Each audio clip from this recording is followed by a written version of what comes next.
ಸಾತ್ವಿಕ ಧರ್ಮಾತ್ಮರೆ, ಭಕ್ತಿ ವಿಷಯದ ಬಗ್ಗೆ ನಿನ್ನೆಯಿಂದ ನವವಿಧ ಭಕ್ತಿಯ ವಿಷಯವನ್ನು ಕುರಿತು ಚಿಂತನೆ ನಡೀತಾ ಇದೆ.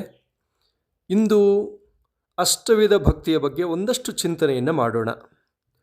ಅದರಲ್ಲಿ ಮಾತೃಭಕ್ತಿ, ಪಿತೃಭಕ್ತಿ, ಗುರುಭಕ್ತಿ, ದೈವಭಕ್ತಿ, ದೇಶಭಕ್ತಿ, ಸಾಧನಾ ಭಕ್ತಿ, ಪ್ರೇಮ ಭಕ್ತಿ, ಅತಿಥಿ ಭಕ್ತಿ ಅಂಥೇಳಿ ಅಷ್ಟವಿಧ ಭಕ್ತಿಯನ್ನು ಬಹಳ ಸುಂದರವಾಗಿ ಹೇಳಿಕೊಂಡು ಬಂದಿದ್ದಾರೆ. ಮೊದಲನೆಯದು ಮಾತೃಭಕ್ತಿ. ಅಂದರೆ ತಾಯಿ ಸಾರ ಸರ್ವಸ್ವವನ್ನು ತನ್ನ ಮಕ್ಕಳಿಗಾಗಿ ಕೊಟ್ಟಿರ್ತಾಳೆ. ನವಮಾಸಗಳು ತನ್ನ ಗರ್ಭದಲ್ಲಿಟ್ಟುಕೊಂಡು ಪ್ರತಿದಿನ ಪ್ರತಿಕ್ಷಣ ಎಲ್ಲ ನೋವನ್ನು ಅನುಭವಿಸಿ ಜನ್ಮವನ್ನು ಕೊಡುವಂಥ ಸಮಯದಲ್ಲಿ ಪ್ರತಿ ಹಂತದಲ್ಲೂ ಕೂಡ ನೋವನ್ನು, ಹಿಂಸೆಯನ್ನು ಅನುಭವಿಸಿ ಆ ಮಗುವಿಗೆ ಜನ್ಮವನ್ನು ಕೊಡ್ತಾಳೆ. ಎಷ್ಟೋ ಜನ ತಾಯಂದ್ರ ಮೃತ್ಯು ಕೂಡ ಆಗತ್ತೆ. ಆನಂತರದಲ್ಲಿ ಆ ಮಗುವಿಗೆ ತನ್ನ ರಕ್ತವನ್ನು ಬಸಿದು ಎದೆ ಹಾಲಾಗಿ ಕುಡಿಸ್ತಾಳೆ. ಅಳುವಂಥ ಮಗುವನ್ನು ಇಡೀ ರಾತ್ರಿಯೆಲ್ಲ ಮಗುವನ್ನು ಸಮಾಧಾನ ಪಡಿಸ್ತಾಳೆ. ಆನಂತರದಲ್ಲಿ ತನ್ನ ಜೀವನದಲ್ಲಿ ತನ್ನ ಸುಖವನ್ನು ತ್ಯಾಗ ಮಾಡ್ತಾಳೆ. ತನ್ನ ಪ್ರತಿಯೊಂದನ್ನು ತ್ಯಾಗ ಮಾಡಿ ತನ್ನ ಮಕ್ಕಳ ಭವಿಷ್ಯತ್ತಿಗಾಗಿ ಸರ್ವವನ್ನು ಧಾರೆ ಎರಿತಾಳೆ. ಅದಕ್ಕೆ ಹೇಳ್ತಾ ಇದ್ದಾರೆ, ತಾಯಿಗೆ ತ್ಯಾಗ ಮೂರ್ತಿ ಅಂತ ಕರೆದುಕೊಂಡು ಬಂದಿದ್ದಾರೆ. ಅದಕ್ಕಾಗಿ ಅಂಥ ತಾಯಿಯ ಸೇವೆಯನ್ನು ಮಾಡುವಂಥದ್ದಕ್ಕೆ ಅದಕ್ಕೆ ಮಾತೃಭಕ್ತಿ ಅಂತ ಕರ್ಕೊಂಡು ಬಂದಿದ್ದಾರೆ. ಆನಂತರದಲ್ಲಿ ಪಿತೃಭಕ್ತಿ. ತಂದೆ ತನ್ನ ಮಕ್ಕಳ ಭವಿಷ್ಯತ್ತಿಗಾಗಿ, ಹೆಸರಿಗಾಗಿ, ಕೀರ್ತಿಗಾಗಿ, ವಿದ್ಯೆಗಾಗಿ, ಜ್ಞಾನಕ್ಕಾಗಿ, ಸಮೃದ್ಧಿಗಾಗಿ ತನ್ನನ್ನೇ ತಾನು ಶ್ರೀಗಂಧದ ಕಟ್ಟಿಗೆ ಅಂತ ತೆಯ್ತಾ ಇದ್ದಾನೆ. ಪ್ರತಿ ಹಂತದಲ್ಲೂ ಕೂಡ ತನ್ನ ಜೀವಿತ ಅವಧಿಯಲ್ಲಿ ತಾನು ಗಳಿಸಿದ ಎಲ್ಲ ಪ್ರಕಾರ ಸಂಪತ್ತಿಯನ್ನು ಕೂಡ ತನ್ನ ಮಕ್ಕಳಿಗೆ ಅರ್ಪಿಸಿ ಕೊನೆಯಾಗ್ತಾ ಇದ್ದಾನೆ. ಆನಂತರದಲ್ಲಿ ತಾಯಿ ತಂದೆಯರು ತಮ್ಮ ಮಕ್ಕಳ ಭವಿಷ್ಯತ್ತಿಗಾಗಿ ತಮ್ಮನ್ನೇ ತಾವು ಅರ್ಪಿಸಿಕೊಂಡಂಥವರು ತಾಯಿ ಮತ್ತು ತಂದೆ. ಹಾಗಾಗಿ ಇದಕ್ಕೆ ಪಿತೃಭಕ್ತಿ ಅಂತ ಕರ್ಕೊಂಡು ಬಂದಿದ್ದಾರೆ. ಹಾಗಾಗಿ ಪಿತೃವಿನ ಸೇವೆಯನ್ನು ಸಲ್ಲಿಸುವಂಥದ್ದು ಕೂಡ ಅತ್ಯಂತ ಅವಶ್ಯಕ ಅನ್ನುವಂಥದ್ದು. ಆನಂತರ ಗುರುಭಕ್ತಿ ಅಂತ. ಗುರು ಇಲ್ಲಿ ಇಬ್ಬರು ಬರ್ತಾರೆ, ವಿದ್ಯಾಗುರು ಮತ್ತು ಧರ್ಮಗುರುಗಳು ಅಂತ.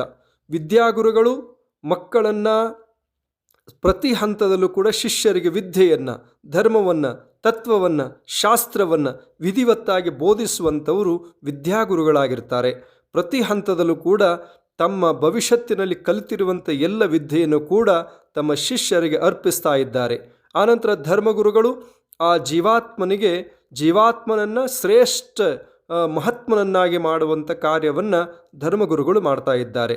ಆ ಜೀವಾತ್ಮನಲ್ಲಿ ಬರುವಂಥ ಸರ್ವಕಂಟಕಗಳು, ಅಪಮೃತ್ಯು ದೋಷಗಳು, ಅನಾಹುತಗಳು ಎಲ್ಲವುಗಳನ್ನು ಪರಿಹರಿಸಲಿಕ್ಕಾಗಿ ಜಪ ತಪವನ್ನು ಮಾಡಿ ತಾನು ಪಡೆದುಕೊಂಡ ಸಿದ್ಧಿ ಸಾಧನೆಗಳನ್ನು ತನ್ನ ಭಕ್ತನಿಗಾಗಿ ಅರ್ಪಿಸುವಂಥವರು ಧರ್ಮಗುರುಗಳಿದ್ದಾರೆ. ಹಾಗಾಗಿ ಆ ಗುರುವಿನ ಕೃಪೆಯು ಬಹಳ ದೊಡ್ಡದು ಅಂತಕ್ಕಂಥದ್ದು ಅದಕ್ಕೆ ಹೇಳ್ತಂದರೆ ಗುರುಭಕ್ತಿ ಅಂತ ಕರ್ಕೊಂಡು ಬಂದಿದ್ದಾರೆ. ಇನ್ನು ದೇವಭಕ್ತಿ ಅರ್ಥಾತ್ ದೈವಭಕ್ತಿ. ದೈವ ಸರ್ವಸ್ವವನ್ನು ನಮಗಾಗಿ ಕೊಟ್ಟಿದ್ದಾನೆ ಭಗವಂತ. ನಮ್ಮ ಶರೀರದಲ್ಲಿರುವಂಥ ಪಂಚಕರ್ಮೇಂದ್ರಿಯಗಳು, ಪಂಚ ಜ್ಞಾನೇಂದ್ರಿಯಗಳು, ಪಂಚ ತನ್ಮಾತೃಕೆಗಳು, ಆನಂತರದಲ್ಲಿ ಶರೀರದಲ್ಲಿ ಬುದ್ಧಿ, ಜ್ಞಾನ, ಮನಸ್ಸು, ಭಾವನೆಗಳು ಇವೆಲ್ಲವೂ ಕೂಡ ಭಗವಂತ ಕೊಟ್ಟಂಥ ಉದಾರವಾದ ಕೊಡುಗೆ. ಅಷ್ಟೇ ಅಲ್ಲ, ಪ್ರಕೃತಿಯನ್ನು ನಮಗಾಗಿ ಕೊಟ್ಟಿದ್ದಾನೆ. ಆನಂತರ ಪಂಚತತ್ವಗಳು ಪೃಥ್ವಿ, ಅಪ್, ತೇಜು, ವಾಯು, ಆಕಾಶ.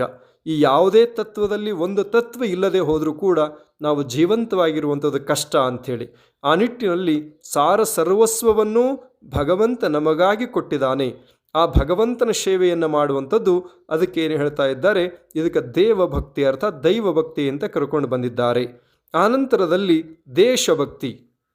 ಈ ನಮ್ಮ ದೇಶ ನಮಗಾಗಿ ಏನೆಲ್ಲವನ್ನು ಕೊಟ್ಟಿದೆ. ಹಾಗಾಗಿ ಜನನೀ ಜನ್ಮಭೂಮಿಶ್ಚ ಸ್ವರ್ಗಾದಪಿ ಗರಿಯಸಿ.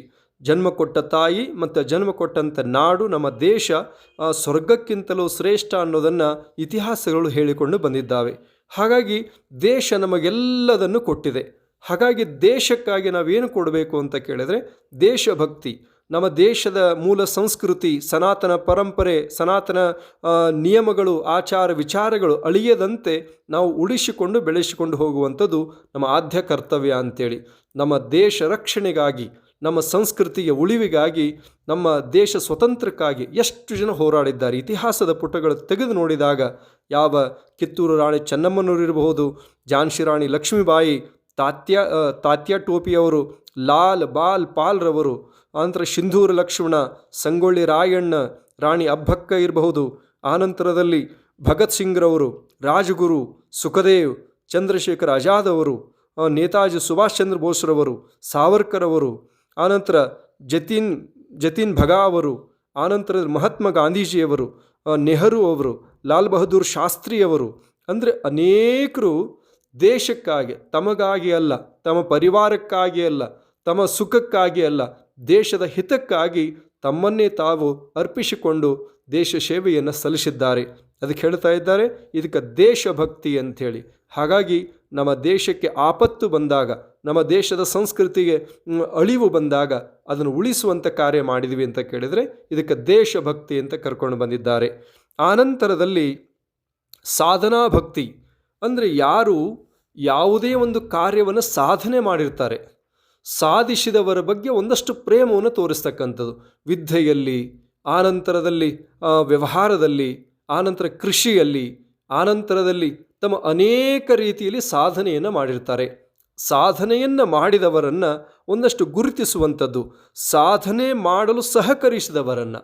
ಒಬ್ಬ ವ್ಯಕ್ತಿ ಏನಾದರೂ ಸಾಧನೆ ಮಾಡಲಿಕ್ಕೆ, ಯಾವುದಾದ್ರೂ ಒಂದು ವ್ಯವಸ್ಥೆಯಲ್ಲಿ ಮುಂದುವರಿಲಿಕ್ಕೆ ಕಾರಣೀಭೂತರಾಗಿರ್ತಕ್ಕಂಥವರ ಬಗ್ಗೆ ಕೃತಜ್ಞತೆಯನ್ನು ಇಟ್ಟುಕೊಂಡು ನಡೀತಕ್ಕಂಥದ್ದಕ್ಕೆ ಹೇಳ್ತಾ ಇದ್ದಾರೆ ಸಾಧನಾ ಭಕ್ತಿ ಅಂತ ಕರ್ಕೊಂಡು ಬಂದಿದ್ದಾರೆ.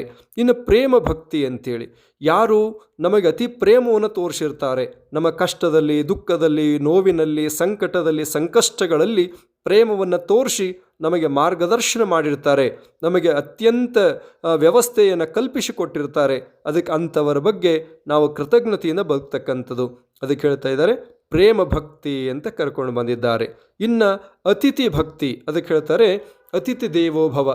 ನಮ್ಮ ಮನೆಗಿರಬಹುದು, ನಾವಿರೋ ಸ್ಥಾನಕ್ಕಿರಬಹುದು, ಯಾರಾದರೂ ಬಂದಿದಾಗ ಅತಿಥಿ ಭಕ್ತಿ ಅಂತ ಅವ್ರ ಬಗ್ಗೆ ಒಂದಷ್ಟು ಪ್ರೀತಿಯನ್ನು ತೋರಿಸ್ತಕ್ಕಂಥದ್ದು. ಬರ್ರಿ, ಕೂಡ್ರಿ, ಎಲ್ಲಿಂದ ಬಂದ್ರಿ, ಏನು ಬೇಕಿದೆ ಅನ್ನುವಂಥ ಪ್ರೀತಿಯಿಂದ ಮಾತನಾಡಿಸ್ತಕ್ಕಂಥದ್ದು.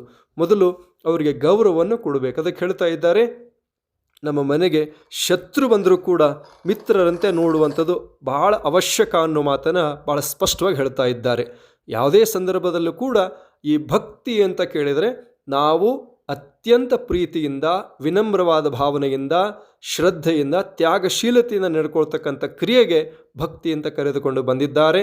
ಅಂಥ ಭಕ್ತಿ ಶ್ರದ್ಧೆಯನ್ನು ಮೆರೆದು ನಮ್ಮ ಬದುಕನ್ನು ಸಾರ್ಥಕಪಡಿಸಿಕೊಳ್ಳುವಂಥವರಾಗೋಣ ಅಂತಕ್ಕಂಥ ವಿಷಯವನ್ನು ತಿಳಿಸಿ ಈ ಸಂದೇಶಕ್ಕೆ ವಿರಾಮ ಕೊಡ್ತೇವೆ. ಓಂ ಶಿವಂ ಭೂಯಾತ್.